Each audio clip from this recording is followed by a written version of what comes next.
Good evening. Everybody hear me okay? It is amazing to be here tonight. I love being in a room with people who understand the power of sport and what it can do to our lives. So it's a really great thrill to be able to be up here and have a conversation with all of you this evening. Tonight is a magical night. Tonight is a night where we get to celebrate your accomplishments. Tonight is a night where we get to talk about sporting excellence. So because tonight is about sporting excellence, and because I always try to do the best I can do, perhaps it's no wonder they got me to come up here and speak with all of you this evening.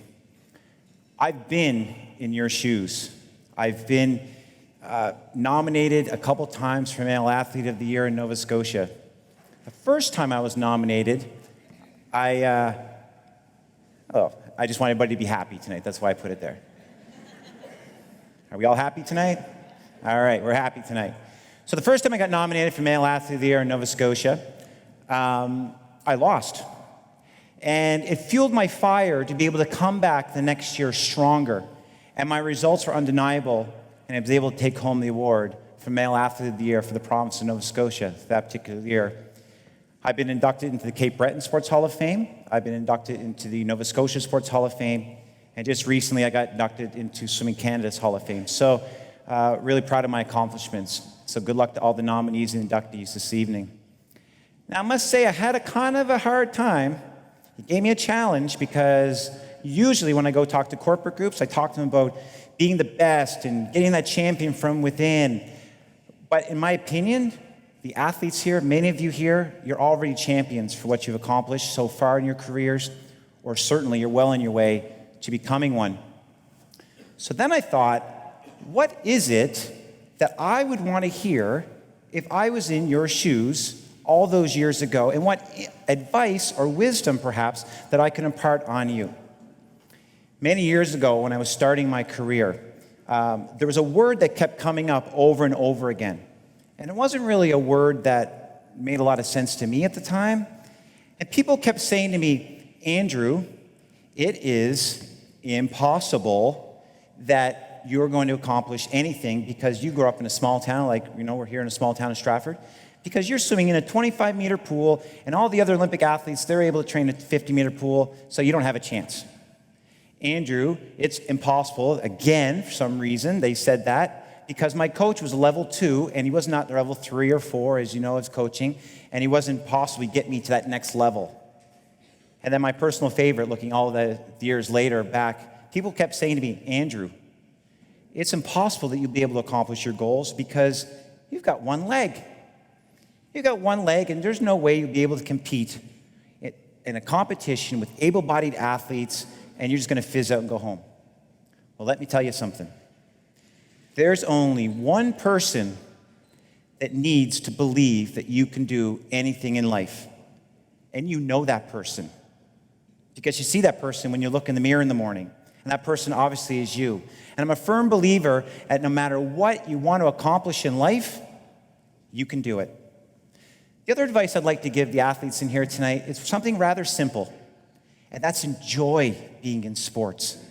Enjoy those early morning workouts. Enjoy your teammates. Enjoy being better every day. Our motto at the Blue Jays this year is be better every day.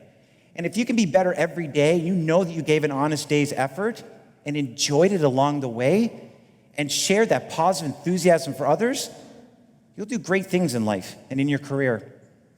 And the third one is there is going to be some people in your life, in your sporting life, that are probably more talented than you are. Certainly there was for me. But do me a favor. Never, never, never, never let those people work harder than you. Because all those people are out there, but if you go in there and when you work hard, you influence others around you. And you're leaders in here because of what you've accomplished in your year over the past year. So make sure you do that. I'm going to share my story. I'm going to share my story because my hope is that you'll feel inspired. You'll feel inspired and that you'll dig deeper, reach higher, and above all else, never, ever give up on your goals and your dreams. One day in October 1980, I'm 6 years old. It's in North Sydney, Nova Scotia. This was where I'm growing up.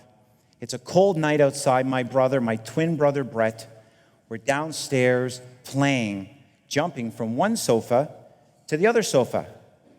And if you have kids or younger kids, you know the feeling. 1, 2, 3, and we'd fly, and it was just so great jumping from sofa to sofa. And we'd land softly. And then finally, 1, 2, 3, we'd do it again. And back and forth, until one time, 1, 2, 3, floor. And I'm on the floor. My parents are upstairs entertaining. They come downstairs. They look at what's going on. They knew something was wrong. They brought us to the local hospital. After the doctors did some tests, they decided that they had to rush me to Halifax, 4 hours away in an ambulance. After that time, some more tests and a diagnosis that came back, something that nobody in this room or nobody ever really want to hear. Your child has osteogenic sarcoma, commonly known as bone cancer. In order to save Andrew's young life, we have to amputate his leg above the knee. Oh, and by the way, he has a 35% chance of survival. Chemo ensued, a little bit of luck, was able to make it through, and I was on the road to recovery. January 16th, my birthday, 1982, doctors were coming into my room. I'm thinking, I have one cancer treatment left. And they told me that I had lung cancer. It had gone from my leg to my lung. So if you're in the medical profession, you know, that's not that good. To have it once and then to have it again. 35% chance. And I was able to beat that too. Now, the first time I had cancer, I had hair. As you know, with cancer and chemo, your hair falls out. So the hair fell out, and it grew back curly. I hated it. I really hated it. I really didn't like it. The second time I had cancer, the lung cancer, even though, it was bad and all, but my hair fell out, the curly stuff, and grew back really nice, like it is right now. So I was happy. It was good. You have to get small victories. And it didn't seem to keep fair because my twin brother didn't have cancer once. And if you have a twin in here, have a sibling in here, it's like I had Andrew 2 for cancer, Brett nothing. But I tell you what, one thing I kind of hold on to is the fact that I am so much better looking than he is. So I got a photo on my phone. I can show you, seriously. So I leave the hospital, changed. I go back to North Sydney. There's nobody there with any sort of disability that I could tell. I'm like the poster child for North Sydney disability. 7,500, the gateway to Newfoundland, and I'm walking to school, but I felt different. I felt different because I had one leg, and I didn't want people to see my artificial leg. My parents took us to Florida shortly thereafter. And I'm sure many of you have been in Florida, especially in the summertime, go to Disney. It was fabulous. But the whole time there, I wore sweatpants because I didn't want people to see me and my leg. I felt different. I felt inferior to those people. So I went back home. And many years later, I kind of get used to living with the one leg. And here, by the way, here's the leg. Here, let me show you. Okay. So, over here. How about over here? This is the leg that I have, that I've had for a long time. The reason that I got the flag on there is because when I'm at competitions, I want people to know that I'm a proud Canadian.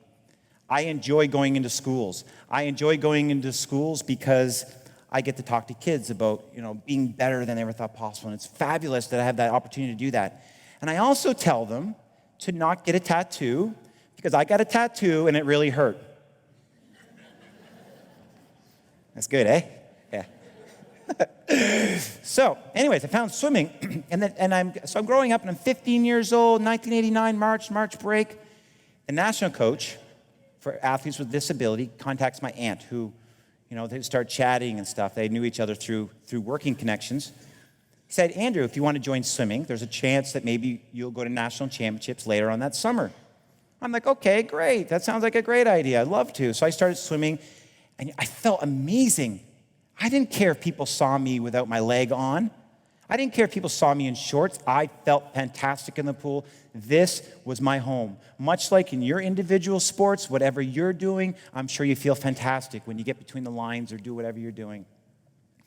So anyways, I progressed a little bit, right? I got better, and I went to national championships. Nationals are in Richmond, BC. We got a kid from Nova Scotia going to BC. That was a pretty cool trip for a 15-year-old. And I won 3 bronze medals. 3 bronze medals. The first time, third in Canada, and I'd only been swimming for a few years. But you want to know a secret? Who wants to know a secret? We all like to know secrets. Here's the secret. I wish that door was shut down there because I really don't want the secret to get out, but I'm going to tell you. There was 3 people in the race. I swear to God, there was 3 people in the race. But you know, you're excited. You got 3 bronze medals. You bring them home. You start training and training and training, trying to be better. And then you lead into World Championships in 1990, a year later, and I'm on the national team because of my results. Now, this competition, it wasn't important because of the competition. I was 10th in a race, 10th in the world, pretty good. 16th in a race, and I got our team disqualified somehow, I have no idea, in the relay. But on the plane ride on the way home, I told myself, Andrew, one day you're going to be a world champion. And I believed it. I believed it because when I went to World Championships, I saw others, no legs, no arms, blind athletes, people in wheelchair, whatever the case may be, and I knew I belonged. And I knew that I'd found my calling.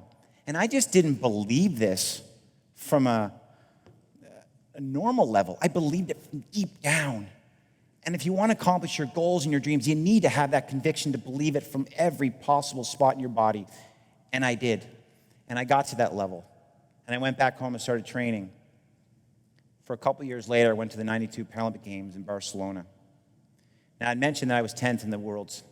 So because I was 10th, my lane for the 400-meter freestyle was a couple lanes over in heats for the world record holder. The world record at that time, 4 minutes and 46 seconds. Any swimmers in here? So you know it's an average time. My best time, 4 minutes and 58 seconds. I'm like 13, 14 seconds away from the world record, a long way.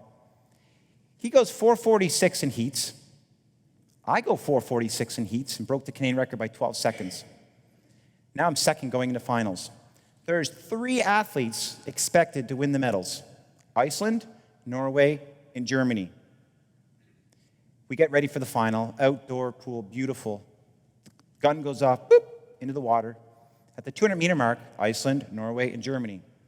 At the 300-meter mark, Iceland, Norway, and Germany. It's like a broken record. And I want you to listen to this. At that particular point in time, it's happening really quickly in my head.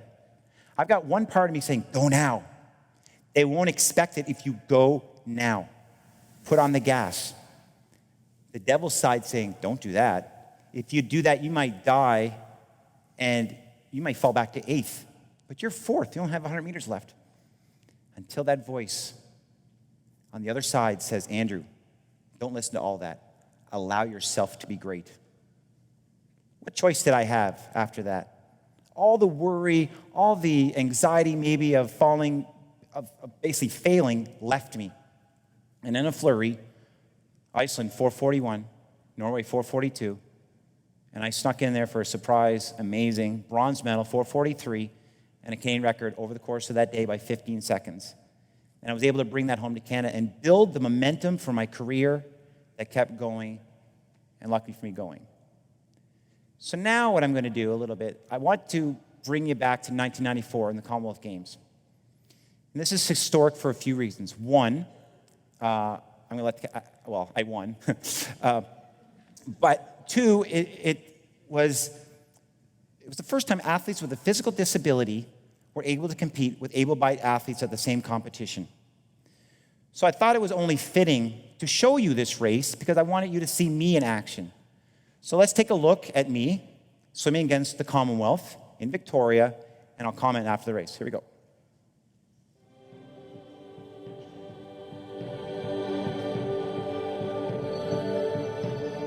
Lane 5, Andrew The suits were Haley. different back then. Dartmouth, Nova Scotia. He is ranked number 1 in the Commonwealth. He qualified second this morning with a time of 1:04.64, but his major goal is to get the world record. It's the men's 100-meter freestyle for swimmers with a physical disability. Keith Uriah, lane 4 and 5. Brandon Burkett, the Australian, in 4. Andrew Haley of Canada in 5. And the thing that we saw in the qualifying I'm preliminaries 4 up from the was bottom if Burkett, you're looking at it. the Australian, the bronze medalist in Seoul and Barcelona Paralympics, went very slow on the first half and had a tremendous second 50. So if he's doing the from the same right. race pattern, Andrew Haley is going to have to pick it up after this turn. As they hit the wall, it is Andrew Haley of Canada first. Back up the pool. He's tied 30-28. Byron, how does that look for a potential world Have you ever record? watched the Olympics and yelled at the TV for somebody to go quicker? Burkett was a little bit slower in that My corner, parents so he's and going everybody I knew was doing that. They weren't there. Hopefully it'll take a little bit out of him in the finals, and Mr. Haley will be able to stay right with him. And the Australian looks like he is tiring. Haley's starting to look a little bit stronger. Andrew Haley of Canada has the lead, but Burkett of Australia is still in there. It is going to be Andrew Haley. Goal for Canada. Tremendous win by Andrew Haley. All right, wait. The world record, but he got the gold medal. 1:03.07 for Andrew Haley. That was 2 years before contact lenses.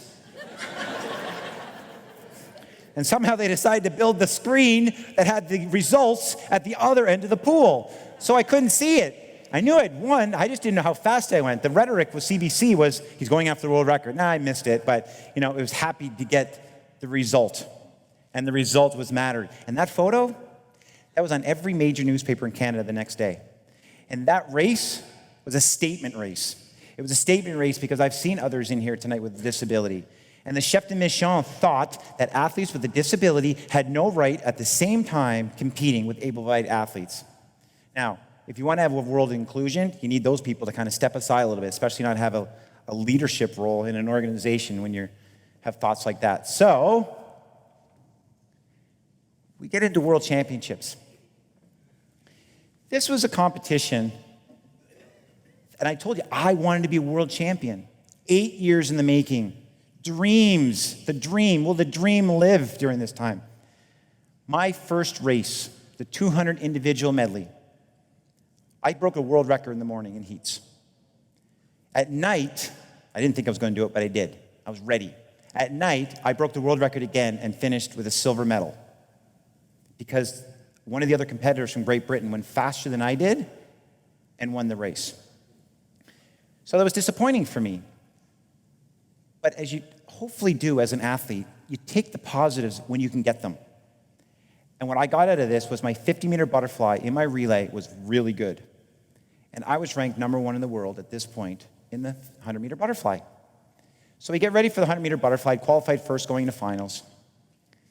Get ready behind the blocks. This is a big moment. I'm really nervous. Swim down the lane. I'm at the 50. I peek up, contact lenses. I can see the screen.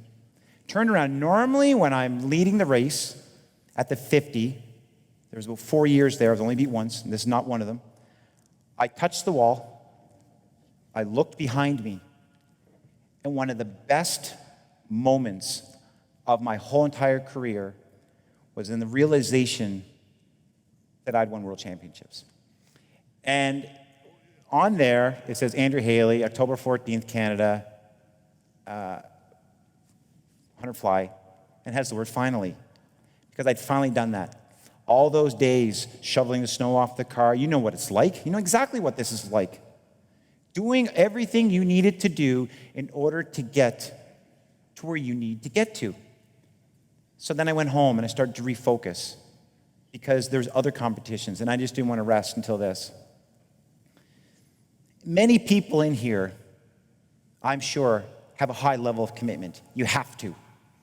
You have to have had a high level of commitment to be inducted into Hall of Fame. You have to have a high level of commitment to be nominated, and you have to have a high level of commitment to do sports at a more advanced level than just recreation. When I was in Calgary, I was swimming with able-bodied Olympic athletes. And there was times we would do these sets that were so hard, I wanted to get out of the pool. I wanted to get out of the pool, but I didn't. Because I thought that if I got out of the pool, somebody else in the world, in Canada, whatever, was not getting out of the pool. I convinced myself of that. So I wasn't going to wimp out and get out. And if I thought to myself, I'll just do it this once, I convinced myself that if I did it once, I might do it again. So I never got out there too. And every time I persevered and kept going through, I got a little more momentum, a little more pride, and way more confidence that I was going to accomplish whatever it is I needed to accomplish in life. So this is a very, very big thing. And I'm sure a lot of you have it. I just want to share my experiences with this because it goes without saying that commitment is pretty high on the list of necessary traits for an athlete. I'm going to run through this 7-step process now. I came up with this process. I'd encourage you, I'd love to talk to you afterwards about this. Maybe you can incorporate something like this into your training. It's really simple. But to me, it was like a sport Bible. And I look at this every so often to be better. And the first one is condition your mind to win, to be the very best. And that comes with purpose and goals and that conviction and all that stuff to be best. I was convinced that one day I could win world championships. Remain committed to the final outcome and don't get distracted. This one is where focus goes energy. And I'm sure many athletes in here, you're focused. So never get distracted. It's hard sometimes when you are asked to go to a dance on a Friday night and you have workout the next morning. You're asked to go somewhere during the week and like say, hey, Tim, let's go to this. You don't necessarily need to go to workout. Yeah, you do. Because that's what you signed up for. Life as an athlete. It's hard, but it's really, really well worth it. 3, focus on the process. You hear process. Your coaches probably teach process. Attack that process. What are you doing? Day by day by day by day. You don't get to the end just because you want to. You get to the end because of the little things, the incremental wins along the way help you get to the end where you need to get to. Performance goal setting. You know this. You know goal setting. I'm just bringing it up a notch. Because every time I think about setting a goal, I want that goal to be relative to my performance. And if it doesn't help my performance, it's not going to be in there. And a little story about number 5. Don't give up. Don't ever give up. Back in the early 90s, there was a gentleman by the name of Jim Valvano. He was a coach for basketball in the States, for college basketball in the States. And he was honored by ESPN and the ESPY Awards because he started this foundation, but beyond that, he was dying from cancer. And he got up there with this very moving speech, and part of it was, don't give up. Don't ever give up. And I took it to heart because I had cancer twice. And giving up when you have cancer or have a disease is not an option. So giving up in my swimming career also was not an option. So when you're faced with adversity, you have the power to change. You have the power to do whatever you want when you're faced with these obstacles. It just depends on how much effort you want to put into it. 6, take care of yourself, work, sport, home, and life balance. Do you ever hear the saying, maybe you haven't, but take a break before you break? And that's just, sometimes as athletes, it's easy to go, go, go, go, go. Who does that? Who in here feels like sometime as an athlete, you're just working so hard, you don't know when it's going to end? And I'm sure that you have. But sometimes you just need to take a step back. For me, Saturday morning, swim for 2 to 3 hours and go home, sleep for a couple hours, and the rest of Saturday and all day Sunday is mine, or it was mine during my career. And number 7, you're not in it alone. Team. Does anybody in here know what TEAM stands for? TEAM. It's an acronym. Put your hand up if you know. Yeah, what do you think? No I in team. No I in team, but that T is together, that E is everyone, the A is achieves, and the M is more. Together, everyone achieves more. And for me, there's 2 teams. Now, I'm in an individual sport, but I'm on relays. Those are my teammates. All those people that help support me. Many of you are part of a team tonight. But the second team, it's a very, very important team. And that's what I like to call the home team.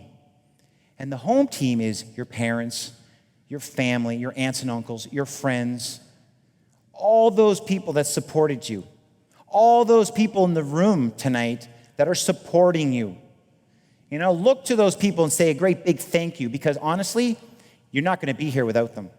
So for somebody who went through it, somebody who had great support from my parents and my family and my coaches and my teammates, I just want to say a heartfelt thank you for doing what you're doing to help the sporting scene here in Stratford thrive with such amazing athletes. And I look forward to listening all about you a little bit later. The 2000 Paralympic Games. This was a pretty big games for me because we're just coming off the World Championship win a couple years earlier.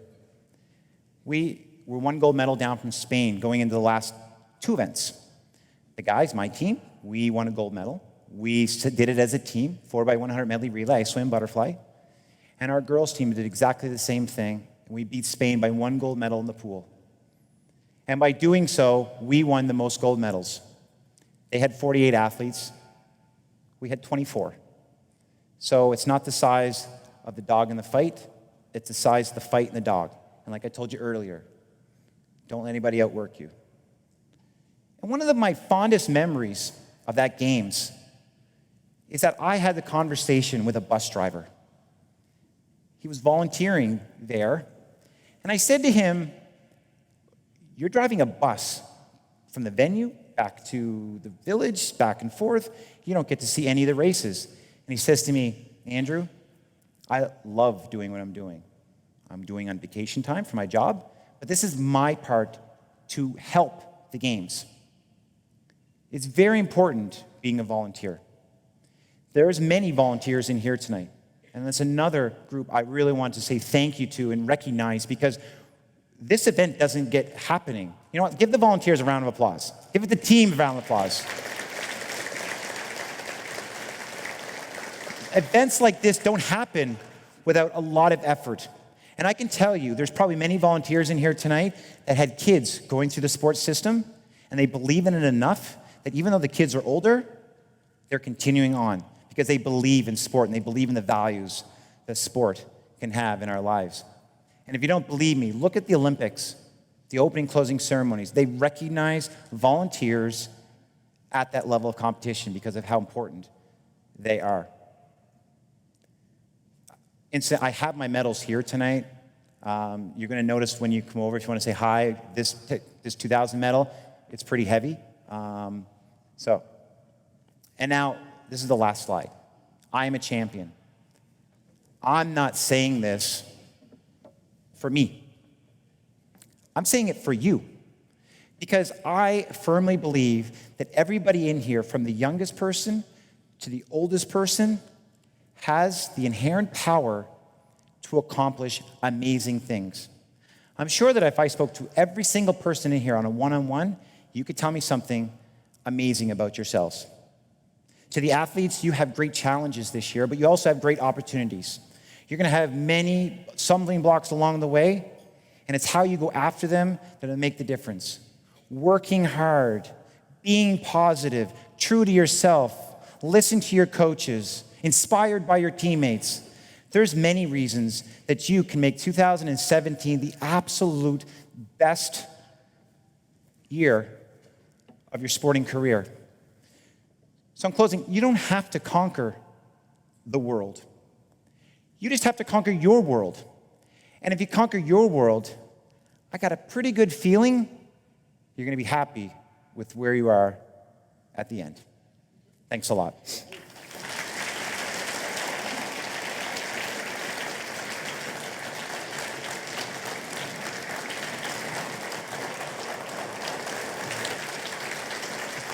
Thank you. Stop. I'm just a small town kid. You're good.